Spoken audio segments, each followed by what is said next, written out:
संभोग से परमात्मा को पाया जा सकता है, क्योंकि ये बहुत उल्टा लगा लोगों को, ये काफी घृणा हुई इस बात से। निश्चित पाया जा सकता है। जब आपकी लालसा है कि मुझे परमात्मा को प्राप्त करना है, तो आपको एकाग्रता में जाना है और उस शून्य में जाना है। दुनिया भर की 100 परेशानियां व्यक्ति को होती हैं, एकाग्रता कैसे आएगी? तो हमारे जो ओशो जी हैं, उन्होंने बहुत ही साधारण और बहुत छोटा तरीका, जो कि हर व्यक्ति उसको प्रयोग में ला करके और शून्य में जा सकता है और बहुत तीव्रता के साथ जा सकता है, वो जल्दी जा सकता है। इस संभोग से समाधि तक व्यक्ति तुरंत चला जाता है, लेकिन वो कला आनी चाहिए व्यक्ति। आपका कहने का मतलब ये है कि संभोग से परमात्मा को पाया जा सकता है, क्योंकि ये बहुत उल्टा लगा लोगों को, ये काफी घृणा हुई इस बात से। काफी क्वेश्चन थे जो नेगेटिव थे। निश्चित पाया जा सकता है। और देखिए, जब आपकी लालसा है कि मुझे परमात्मा को प्राप्त करना है, या कोई भी आपकी इच्छा है सपोज, तो आपको एकाग्रता में जाना है और उस शून्य में जाना है, अर्थात एकाग्रता के लिए। एकाग्रता आप कैसे ला सकते हो? कैसे, किस प्रकार से ला सकते हो आप एकाग्रता? दुनिया भर की 100 परेशानियां व्यक्ति को होती हैं, एकाग्रता कैसे आएगी? जब तक एकाग्रता नहीं होगी, तब तक आप समाधिस्थ को प्राप्त नहीं होगे या उस वस्तु को प्राप्त नहीं कर सकते। अब एकाग्रता आएगी कहां से, कैसे आ सकती है? सामाजिक जीवन में आप कैसे ला सकते हैं? घंटा बजाएंगे, 2 मिनट बजाएंगे, फिर वहीं का फिर परेशानी वहीं की वहीं। जब आप घंटा ही बजा रहे हैं तो अपनी परेशानियों के साथ बजा रहे हैं, तो आप एकाग्रता आई कहां से? आई नहीं। आपने अपनी परेशानी पर तो फोकस जो है एक तरह से उसको सॉल्यूशन का तो किया ही नहीं ना। अब आप शून्य में कैसे जाएंगे, अर्थात विचार शून्य कैसे होंगे? देखिए, सारी लड़ाई जो है वो विचार शून्य की है। आप विचार शून्य कैसे हो सकते हैं, ये बताएं। 100 परेशानियां हैं दिमाग में चल रही हैं, कभी क्या है कभी क्या है। ग्रस्त जीवन में भी, चाहे बच्चा पढ़ाई कर रहा है तो उसको भी 100 परेशानियां हैं, बिना वजह की टेंशन्स हैं। तो व्यक्ति विचार शून्य कैसे हो सकता है? वो उन विचारों से मुक्त कैसे हो सकता है? ध्यान भी तो यही है, एकाग्रता भी यही है कि विचार शून्य कैसे होगा। तो हमारे जो ओशो जी हैं, उन्होंने बहुत ही साधारण और बहुत छोटा तरीका, जो कि एक हर व्यक्ति उसको प्रयोग में ला करके और शून्य में जा सकता है और बहुत तीव्रता के साथ जा सकता है, वो जल्दी जा सकता है। नहीं तो बाकी जितने भी प्रयोग किए गए हैं वो वर्षों लग जाते हैं, कई बार जन्म लग जाते हैं एकाग्रता में जाने के लिए, शून्य में जाने के लिए। हठयोग में भी बड़ा टाइम लग जाता है डेफिनेटली। लेकिन संभोग से समाधि तक व्यक्ति तुरंत चला जाता है, लेकिन वो कला आनी चाहिए व्यक्ति को। क्या है वो? थोड़ा प्रोसेस बताओ आप उस कला का। उस कला का प्रोसेस बहुत सिंपल है।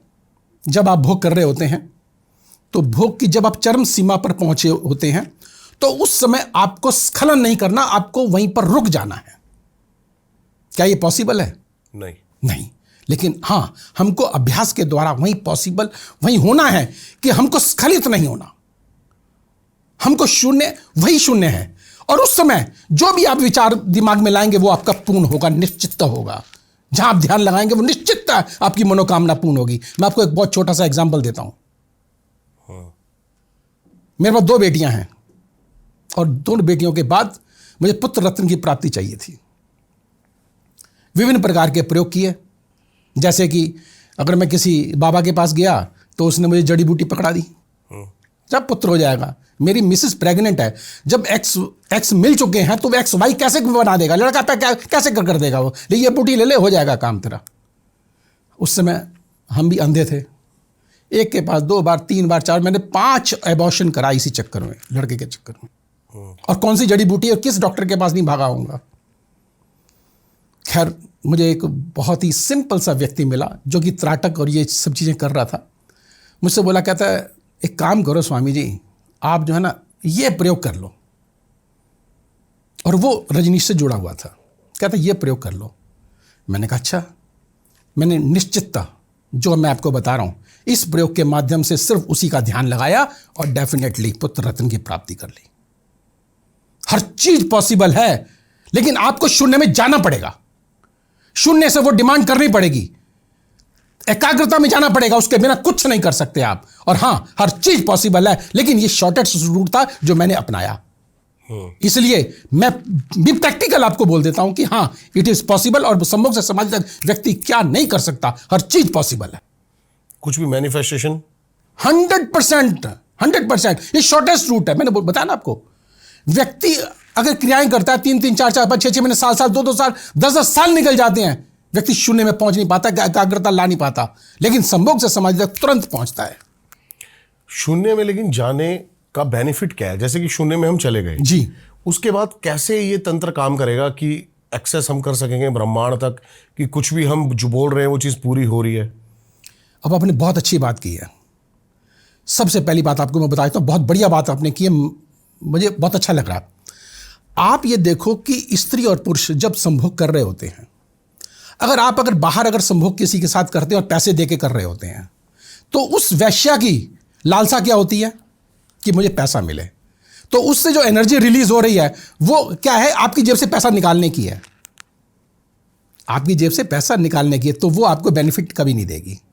पार्टनर भी ऐसा चाहिए जो एक ही पॉइंट पे काम करे, अर्थात जो रिक्वायरमेंट आपकी वो उसकी रिक्वायरमेंट हो, दोनों मिलजुल करके हाँ हमारी ये रिक्वायरमेंट है और उसी को टारगेट बनाए, तो definitely you will achieve that point. हम ऐसा नहीं कि हर किसी के साथ कर लेंगे और हर कोई व्यक्ति जो है उसमें पहुंच जाएगा, कभी नहीं हो सकता ऐसा। इसलिए दोनों का मिलाप, प्लस माइनस दोनों का मिलाप, जो एनर्जी निकलती है वही काम की है। शिव और शक्ति का मिलन। डेफिनेटली आप उसे कोई भी नाम दे दो, कोई भी नाम दे दो, ये आपके ऊपर है। आप शिव शक्ति कह दो, राधा कृष्ण कह दो, कुछ भी नाम दे दो, कुछ भी, प्लस और माइनस, प्लस माइनस शक्ति है वो। आप कोई भी नाम दे सकते हो उसे, कोई भी नाम दो, उससे कोई फर्क नहीं पड़ता।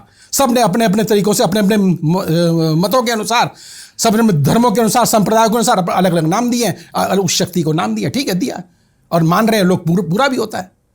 आप कुछ भी उसे नाम दे सकते हैं। लेकिन अगर हाँ तंत्र की अगर बात करते हैं, अगर आप, यही तंत्र है बेसिकली। तंत्र क्या कहता है कि देखो हर चीज में ब्रह्म है, ब्रह्म। एक बहुत एग्जांपल देता हूं आपको छोटा सा। ब्रह्मा जी की पूजा क्यों नहीं की जाती? विष्णु जी की पूजा करते, शिव जी की पूजा करते, ब्रह्मा जी की पूजा क्यों नहीं की जाती? जब हर चीज में ब्रह्म है, आप ब्रह्म, मैं ब्रह्म, ये ब्रह्म है, चाहे जीव है चाहे सजीव है, सब ब्रह्म है, तो ब्रह्मा कहां है फिर? ब्रह्मा तो हमारे अंदर ही है, तो इसलिए पूजा की नहीं जाती, उसकी ध्यान ही नहीं दिया जाता। व्यक्ति चाहता तो वही है ना जो उसके पास नहीं होता, इसलिए ब्रह्मा जी को शून्य कर दिया। बहुत बड़ी एक तरह से विज्ञान है ये, साइंस है, साइंस है, बिल्कुल सही बात है, पूरी साइंस है ये। अब हमारे देखो विभिन्न प्रकार के जो कहते हैं कि चक्र हमारे शरीर के अंदर हैं, कोई कुछ कहता, कोई कुछ कहता। मैं देखो, मैं भी प्रैक्टिकल हूं, मैं क्लियर बोल देता हूं आपको। बेसिकली आप जब तक उसको प्रैक्टिकली नहीं लेंगे तो वो बेकार है, मेरे लिए बेकार है। वो कैसे बता देता हूं आपको। मैं शायद ऐसा व्यक्ति हूं, या मतलब मेरी उम्र के लोग ऐसे हैं जिन्होंने मतलब आदिवासी लोगों को देखा, बैलगाड़ियों को देखा, ठीक है ना, और आज हम उन मोबाइल को भी देख रहे हैं, हेलीकॉप्टर को भी देख रहे हैं, हवाई जहाज को भी देख रहे हैं। तो क्या आज से 50 साल पहले या 20 साल पहले, 30 साल पहले ये चीज़ें या हेलीकॉप्टर, ये तो सोचना भी बहुत बड़ी बात होती थी। या आज हम नई जनरेशन को बोलें कि हम बैलगाड़ी में घूमे हैं, अरे कौन सी बैलगाड़ी, कहाँ की बैलगाड़ी। तो हमने वो विकास देखा है, हमने वो विकास देखा है, चमत्कार, चमत्कार, ये विकास देखा है। आज हम क्या है, देखिए पंखा यूं चलाते थे, मच्छर मारते रहते थे, सोते थे। सही, बिल्कुल सही कह रहे हैं। और आज क्या पोजीशन है, बटन दबाया लाइट आ रही है, इन्वर्टर लगा दिया लाइट आ रही है। तो हम तो स्वर्ग में जी रहे हैं। स्वर्ग तो आज है वास्तव में। कौन कहता है कि स्वर्ग नहीं है? स्वर्ग तो आज है। बिल्कुल सही कह रहे हो। तो इसलिए विकास जब हुआ तो उसकी खोजें भी जो हुई हैं, तो अब उसी खोजों के हिसाब से आज हमें क्या चाहिए, हमारी रिक्वायरमेंट क्या है। ग्रंथ जितने भी हैं आप देखिए, वो लिखा किसने, आखिर किसने लिख दिए? ईश्वर ने तो आगे लिखे नहीं है। जिनको आप ईश्वर कह रहे हो उन्होंने तो लिखे नहीं है। किसी एक ईश्वर ने कह दो कि ग्रंथ लिखा हो, लिखे किसने? उनके अनुयायियों ने। और कब लिखे हैं? कब लिखे हैं? उनके जाने के 100, 200, 500 साल के बाद। क्या लिखा गया पता नहीं है। देखिए, जो हमारे तंत्र लिखा गया है हमारे शास्त्रों में, मैं आपको क्लियर और बात बता देता हूं। एक्चुअली क्या है कि वो जो तंत्र जो लिखा गया है उसमें भी छिपाया गया। आप क्लियर नहीं लिख सकते। वो क्यों नहीं लिख सकते? आपको छोटा सा एग्जांपल दूं मैं, आपको क्यों नहीं लिख सकते। आप शादीशुदा हैं, ठीक है, आपने स्वागत मनाई, आपने कभी अपनी स्वागत की फर्स्ट नाइट किसी से शेयर की आज तक? नहीं की होगी, कोई नहीं करता। यही तो गुप्त है। गर्लफ्रेंड के साथ कर लेते हैं बीवी के साथ नहीं करते। नहीं करते, क्यों नहीं करते? वहां शेर सब बनेंगे। ठीक है ना, चाहे वो कितना ही धुरंधर क्यों ना हो। मक्खी बन जाएगा, चींटी बन जाएगा, लेकिन ये नहीं कहेगा कि मैं चींटी बन गया, लेकिन अपनी शेयर नहीं करता ये। उसी प्रकार से जो ग्रंथ हैं उनके अंदर भी देखो, कोई उसका नाजायज फायदा भी ना उठाए, और हम क्लियर बोल भी नहीं सकते, हम क्लियर बोल भी नहीं सकते। तो इसीलिए वो ज्ञान सिर्फ गुरुओं के पास रह गया, शास्त्रों में नहीं है। बिल्कुल सही कह रहे हो आप, ये बात बिल्कुल सही कह रहे हो। अगर 10 बातें लिख दी हैं, आप 10 बातें फॉलो कर लो, लेकिन उसका गूढ़ रहस्य पता ही नहीं होगा, पता ही नहीं है। और वो इतनी टिपिकल लिखी हुई है ना बस कि हर किसी के समझ में आना भी बड़ा मुश्किल है। मैं क्लियर है। मैंने देखिए, आप कोई भी तंत्र उठा लो, ज्ञान भैरव तंत्र सबसे मुश्किल लिखा हुआ है। मैं कोई भी तंत्र, सबके प्रयोग एक से, लगभग प्रयोग एक से, बिल्कुल सही कह रहे हो, प्रयोग एक से, बिल्कुल प्रयोग एक उसमें ही है। चेंज क्या है? चेंज क्या है? आप करो ना, उसमें कर लो, उसमें कर लो, उसमें कर लो, किसी में कर लो, चाहे दत्तात्रेय तंत्र पकड़ लो, चाहे उड़ीस तंत्र पकड़ लो, चाहे रावण तंत्र कोई पकड़ लो, एक ही है, अंदर मैटर एक ही है। एक दो चीजें ऊपर नीचे की और लिख दी। अब मैं बता दूं, बहुत बड़ी छोटी सी बात है, ये बड़ी भी बात भी है। एक दिल्ली में एक बहुत बड़े अपने आप को तांत्रिक हुए हैं आज से 10 साल पहले, और वो मुस्लिम थे, और उन्होंने ज्योतिष की किताबें लिख दी। ज्योतिष की ABCD नहीं आती, किताबें कैसे लिख दी उन्होंने? पैसा खर्च किया, किताबें लिख दी। उन्होंने लिखी क्या? उन्हें ज्ञान था क्या? तो ऐसी किताबें आज भी हैं। अब किसने क्या लिखी है पता नहीं। ज्ञान कहाँ है? ज्ञान तो उन गुरुओं के पास ही रह गया, या आपके एक्सपीरियंस से आ जाएगा। अब सब खत्म हो चुका है। कहाँ है? कहाँ? भटकाव है, सब भटकाव है। जिसने जो कह दिया वो बस वही है, और कुछ भी नहीं। प्रैक्टिकल कहाँ है? जीरो। मैं तो फिर कहूंगा पता नहीं क्या हो रहा है, समझ में नहीं आ रहा मेरे।